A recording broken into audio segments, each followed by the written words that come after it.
আমরা বলছি যে দুনিয়ার মজদুর এক হও, সেটার জায়গায় মালিক মজদুর এক হও। 1800 কত সালে 1886 সালে হে গার্ডেনে যে ঘটনা ঘটেছিল।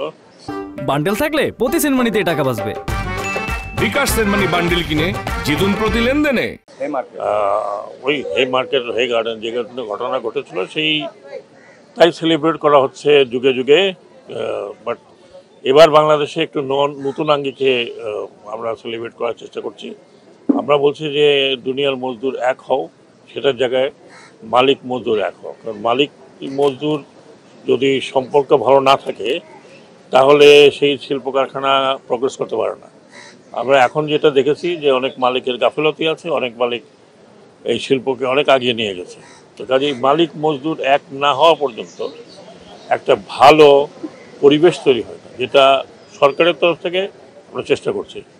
এবং অন্তর্বর্তীকালীন সরকারের প্রচেষ্টাই হচ্ছে হিউম্যান রাইট এবং মজদুরের ন্যায্য দাবি এবং ন্যায্য পাওনা দাবি করার জন্য না লাগে, যে তার ন্যায্য পাওনাটা যেন পায়, মাসের শেষে তার বেতনটা যেন পায়, তার বেতন ভাতা পায়। আমি বলবো মালিকদের যে তাদের শ্রমিকদের সন্তানের মতো রাখতে। আমরা অনেক কিছু চেষ্টা করছি, সব কিছু সফল হবে কিনা আমরা জানি না। আমরা চেষ্টা করছি যে শ্রমিকদের অন্তত ন্যূনতম যা চাহিদা সেটা যত সময় মতো পূরণ হয়। আমরা চেষ্টা করছি শ্রমিকদের স্বাস্থ্য সুরক্ষা যেন হয়। আমরা চেষ্টা করছি যে ভবিষ্যতে যদি সম্ভব হয় তাহলে শ্রমিকদের আরও কিছু প্রণোদনা দেওয়া, সেটা হতে পারে some kind of rationing system, যেটা আমি বলতে পারবো না এখন। আমরা চিন্তা ভাবনা করছি, কারণ এটা তো আপনি মুখে বললে হবে না, এটা অনেক ইমপ্লিকেশন আছে। এবং বড় বড় ইন্ডাস্ট্রিগুলোতে যারা বড় ইন্ডাস্ট্রি, বড় প্রেমিসেস, বলতে হবে তাদেরকে যে তারা যেন ন্যূনতম পক্ষে শ্রমিকদের থাকার একটা ব্যবস্থা করে। অনেক জায়গা আছে, আমি জানি আমার বন্ধু বান্ধবের শিল্প কারখানা অনেকগুলো আছে যেখানে শ্রমিকদের থাকার ব্যবস্থা, খাওয়ার ব্যবস্থা ভালো আছে এবং তাদের বাইরে যেতে হয় না। তো এরকম অনেক কিছু আছে। আর গত 15 বছর বলবো না, 20-30 বছর আমরা যা দেখেছি, শ্রম মন্ত্রণালয় এবং অন্যান্য যেই কন্ট্রোলিং অর্গানাইজেশন আছে সেখানে সব people are sitting of conflict of interest. এখন যার ধরুন একটা ইন্ডাস্ট্রি আছে, তিনি তো তার ইন্ডাস্ট্রি দেখবেন না, শ্রমিকদের কথা বলবেন। এই কনফ্লিক্ট অফ ইন্টারেস্টের কারণে বিগত সরকারের সময় শ্রমিকদের প্রতি যে ধরনের আরও উদার আচরণ করার কথা ছিল সেটা হয়নি।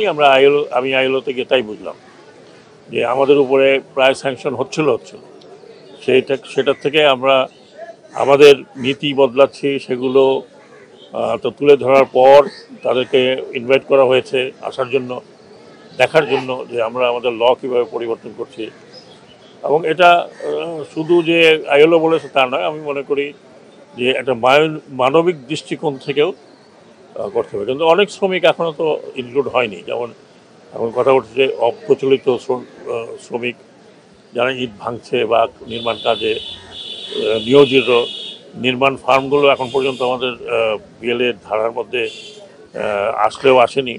এইগুলো অনেক কাজ আছে, এগুলো অনেক কাজ বাকি আছে, হিউজ কাজ বাকি আছে। শ্রম মন্ত্রণালয় এই অবস্থায় এখন আমি যা দেখছি দিনরাত তারা কাজ করছে। আজকের দিনটি খুব বড় করে সেলিব্রেট করা হচ্ছে এই কারণে যে একটা চেঞ্জ যে বাংলাদেশে আসতে যাচ্ছে, এসেছে, সেটা একটু প্রতিফলন করা, আর কিছু না।